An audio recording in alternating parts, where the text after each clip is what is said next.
Welcome government officers. நமக்கு எஸ்எஸ்சிலேருந்து புதுசாக 2 notification release பண்ணியிருந்தாங்க. சிஜிஎல் ஒன்று ரிலீஸ் பண்ணியிருந்தாங்க, எம்டிஎஸ் ஒன்று ரிலீஸ் பண்ணியிருந்தாங்க.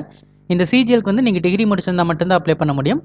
பட் எம்டிஎஸ்க்கு வந்து நீங்கள் ஜஸ்ட் 10th முடிச்சிருந்தாலே அப்ளை பண்ணலாம். அந்த எம்டிஎஸ் நோட்டிஃபிகேஷன் பற்றி தான் நம்ம இந்த வீடியோவில் டீட்டெயிலாக பார்க்க போகிறோம்.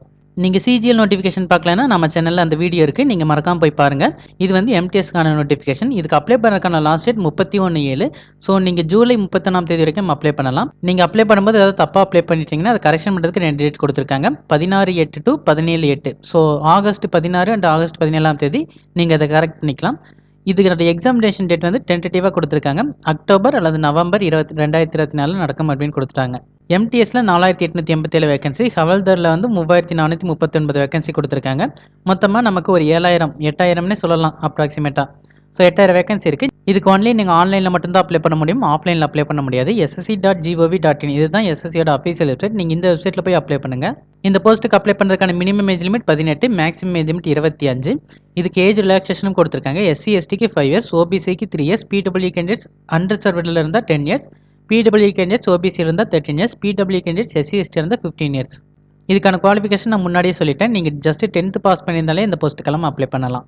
இந்த எக்ஸாமுக்கு தமிழ்நாட்டில் வந்து புதுச்சேரி, சென்னை, கோயம்புத்தூர், மதுரை, சேலம், திருச்சிராப்பள்ளி, திருநெல்வேலி, வேலூர் இந்த இடத்துல எல்லாம் எக்ஸாம் சென்டர்ஸ் அவைலபிளாக இருக்குது. நீங்கள் இந்த போஸ்ட்டுக்கு அப்ளை பண்ணுறவங்களா இருந்தால் உங்களுக்கு நியரஸ்ட்டாக எந்த சென்டர் இருக்கோ அந்த சென்டரை பார்த்து அப்ளை பண்ணிக்கோங்க.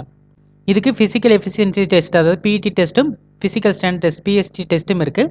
அது என்னென்னு கொஞ்சம் ஜஸ்ட் பார்த்துடலாம். ஃபஸ்ட்டு வந்து பிஇடி டெஸ்ட்டில் வந்து மேலாக இருந்தால் 1600 மீட்டர் 15 நிமிஷத்தில் நடந்து போகணும், ஃபீமேலாக இருந்தால் 1 கிலோமீட்டர் 25 நிமிஷத்தில் நடந்து போகணும்.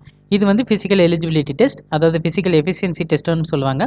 அடுத்தது பிஎஸ்டி டெஸ்ட் வந்து 157.5 சென்டிமீட்டர் ஹைட் மேலுக்கு இருக்கணும், செஸ்ட்டு வந்து 81 இருக்கணும், 5 சென்டிமீட்டர் வந்து எக்ஸ்பேண்ட் பண்ணணும். ஃபீமேலுக்கு வந்து 152 சென்டிமீட்டர் ஹைட் இருக்கணும், 48 கிலோகிராம் வெயிட் இருக்கணும். எஸ்டி கேண்டிடேட்ஸ்க்கு மட்டும் ரிலாக்ஸேஷன் கொடுத்துருக்காங்க. ஹைட்டில் வந்து எஸ்டி கேண்டிடேட்ஸ்க்கு வந்து 2.5 சென்டிமீட்டர் ரிலாக்ஸேஷன் கொடுத்துருக்காங்க. வெயிட்டில் எஸ்டி கேண்டிடேட்ஸ்க்கு வந்து 2 கிலோகிராம் வந்து ரிலாக்ஸேஷன் கொடுத்துருக்காங்க. அதே மாதிரி மேல் கேண்டிடேட்ஸ்க்குமே எஸ்டி கேண்டிடேட்ஸ்க்கு வந்து ஹைட்டில் வந்து 5 சென்டிமீட்டர் ரிலாக்ஸேஷன் கொடுத்துருக்காங்க. கவர்மெண்ட் ஜாப் தேடிட்டு இருக்கவங்க எல்லாருக்கும் இந்த வீடியோ யூஸ்ஃபுல்லாக இருக்குன்னு நினைக்கிறேன். இந்த வீடியோ பிடிச்சிருந்துச்சுன்னா லைக் பண்ணுங்கள். நீங்கள் எஸ்எஸ்சிக்கு ப்ரிப்பேர் பண்ணுறவங்களா இருந்தால் எஸ்எஸ்சி சிஜிஎல் நோட்டிஃபிகேஷனையும் மறக்காமல் போய் பாருங்கள். உங்கள் ஃப்ரெண்ட்ஸ்க்கும் இந்த வீடியோவை ஷேர் பண்ணுங்கள். மறக்காமல் சப்ஸ்கிரைப் பண்ணுங்கள். தேங்க்யூ.